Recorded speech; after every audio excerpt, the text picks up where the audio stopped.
സൗദിയിലെ ആദ്യത്തെ ആണവ സ്റ്റേഷൻ നിർമ്മാണവുമായി ബന്ധപ്പെട്ട നടപടികൾ തുടരുകയാണെന്ന് ഊർജ്ജമന്ത്രി. രാജ്യത്തിന് ഗുണകരമാകും വിധം സമാധാനപരമായിരിക്കും ആണവോർജ്ജത്തിന്റെ ഉപയോഗം. വിയന്നയിൽ നടക്കുന്ന ജനറൽ കോൺഫറൻസിലാണ് അദ്ദേഹം ഇക്കാര്യം വ്യക്തമാക്കിയത്.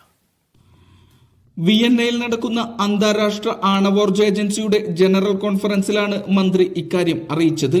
രാജ്യത്തെ ആദ്യത്തെ ആണവ സ്റ്റേഷൻ നിർമ്മാണ നടപടികൾ തുടരുകയാണ്. ന്യൂക്ലിയർ റെഗുലേറ്ററി പ്രവർത്തനങ്ങളാണ് നിലവിൽ പൂർത്തിയാക്കിക്കൊണ്ടിരിക്കുന്നത്. സമാധാനപരമായ ആവശ്യങ്ങൾക്കായി ആണവോർജ്ജവും റേഡിയോ ആക്റ്റീവ് സംവിധാനങ്ങളും പ്രയോജനപ്പെടുത്തും. ഇവയുടെ ഗുണങ്ങൾ രാജ്യത്തിന് ലഭിക്കും വിധമുള്ള പ്രവർത്തനങ്ങളാണ് നടത്തുകയെന്നും അദ്ദേഹം വ്യക്തമാക്കി. ദേശീയ ആണവോർജ്ജ പദ്ധതി നടപ്പിലാക്കുന്നതിന്റെ ഭാഗമായാണ് ആണവ സ്റ്റേഷൻ സ്ഥാപിക്കാനൊരുങ്ങുന്നത്.